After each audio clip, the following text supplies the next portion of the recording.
Hola, mundo de primero. ¿A que esperabais a mi primo?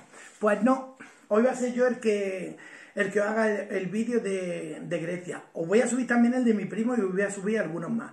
¿Por qué? Porque como estamos en época de cuarentena, no quiero que estéis tampoco ahí con el libro a palo seco haciendo actividades. Y he pensado, bueno, si tenemos todo lo que necesitamos, estoy grabando con el móvil, tengo mi PowerPoint preparado, tenemos aquí a la señora Spetek, que es la mascota de la clase, e incluso para ambientar la clase, como vamos a dar la antigua Grecia, vamos a poner, ahí no que no se va a ver.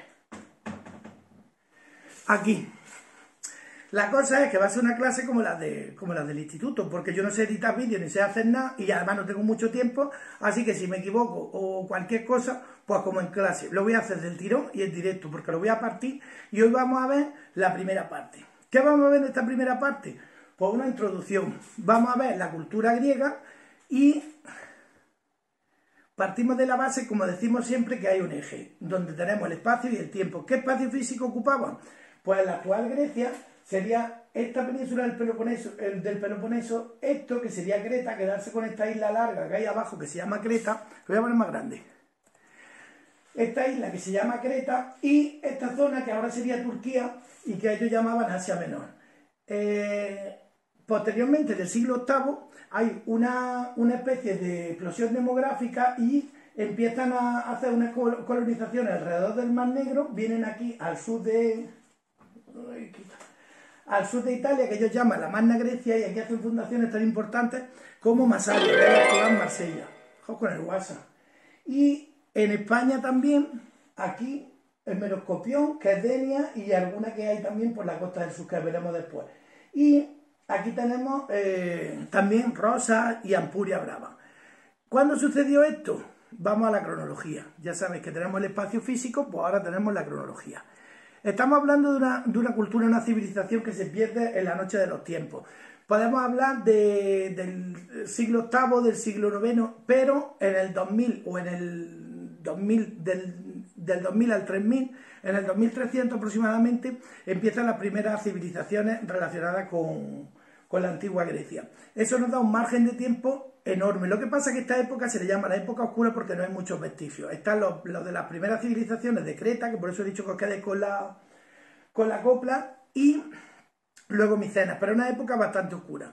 Digamos que la época histórica que conocemos mejor es la época de las colonizaciones, que va desde el siglo VIII, y luego tenemos una serie de etapas donde hay un predominio de unas ciudades sobre otras. Primero Esparta con un modelo político, luego está el predominio de Atenas, que es la época dorada de Grecia, cuando se construye el Partenón, la época de Pericles, cuando se llega al canon estético de lo que es la antigua Grecia, que conocemos. Luego hay un predominio de otra supremacía de Esparta también y la hegemonía de Macedonia.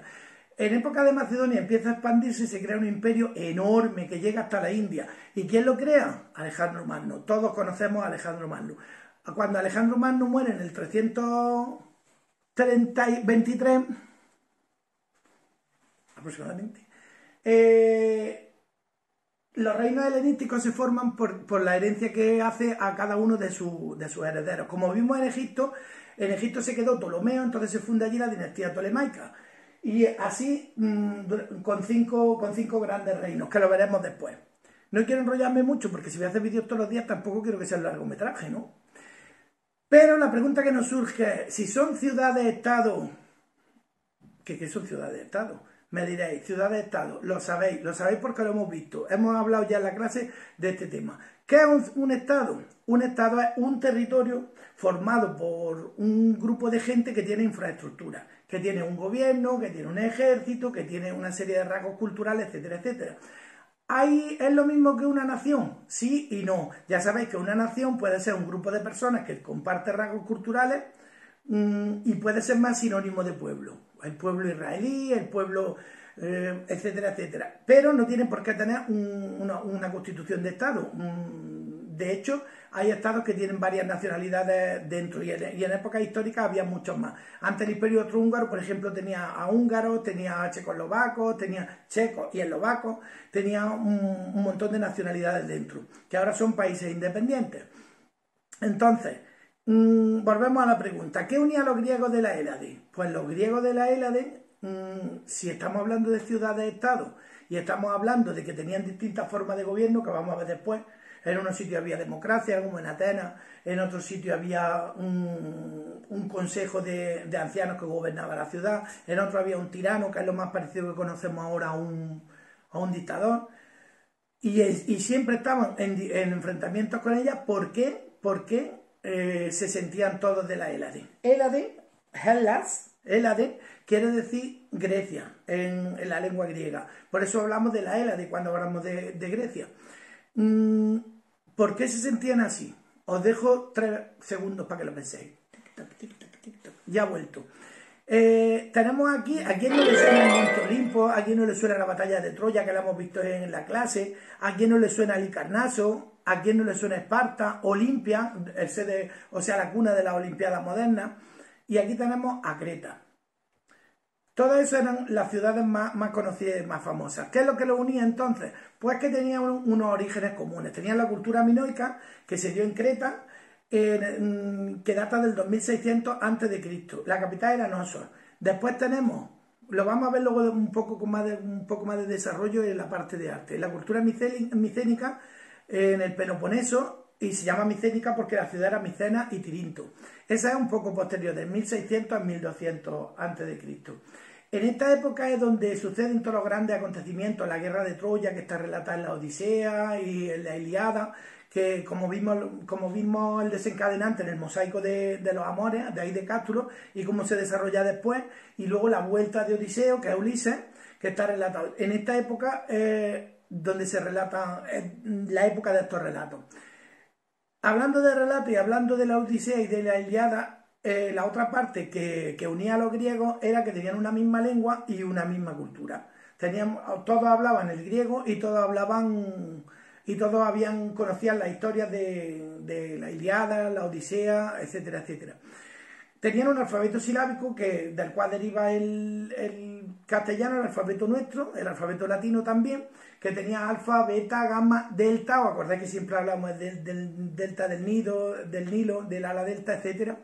Porque tenía la forma de esta letra, lo hemos mencionado algunas veces, y la cultura y la literatura. Y como último teníamos los mismos dioses y los mismos mitos. ¿Quién no conoce a Hércules? ¿Quién no conoce a Hércules?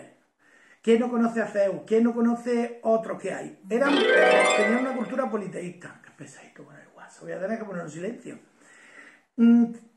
Hablaban de los dioses como si fueran personas, con la misma vida y las mismas pasiones humanas. Vivían todos en el Monte Olimpo, eran inmortales. Y luego había una serie de personajes también que eran los héroes, que los héroes eran mitad mortales y mitad dioses.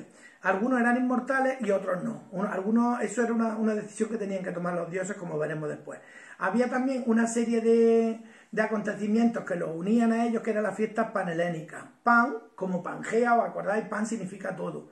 Panteón, todos los dioses. Pangea, toda la tierra. Panhelénico, toda Grecia. Se celebraban en Olimpia y se celebraban en Delfos. En esas fiestas panhelénicas, los acontecimientos deportivos fueron los que dieron lugar a la Olimpiada moderna y a la antigua. Y luego tenemos por último una misma forma de vida. Ellos estaban acostumbrados a hacer el cultivo del trigo, de la vid, tener sus cabras, sus ovejas, hacían un queso similar en una zona cerca de otra, en este estaba más curado, en este estaba más al norte, aquí en Aragua se cultivaban pieles, pero tenían la cerámica, por ejemplo, que la tenemos aquí, una muestra de la cerámica, más o menos eran similares. Primero una época que eran las figuras de color rojo, de figuras rojas, y luego se hacía al revés, como si fuera un negativo. Aquí tenéis algunos de los dioses: Zeus, su esposa Hera, su hija Atenea, Paris, ¿os acordáis de Paris? Que dijimos que era el que hizo el juicio de la manzana, Hermes, y luego las 3 diosas aquí. ¿Qué estamos viendo aquí? ¿Qué es lo que estamos viendo? Estamos viendo exactamente, tú lo has dicho, estamos viendo la misma escena que se ve en el mosaico de los amores de Cástulo, que tenemos el juicio de Paris. Tenemos las 3 diosas, Afrodita, Hera, Paris, que es el pastor que estaba allí, y luego Hermes, que es el que le lleva la manzana y le dice, bueno, venga, elige. Y ya sabéis cómo acaba la historia. Bueno,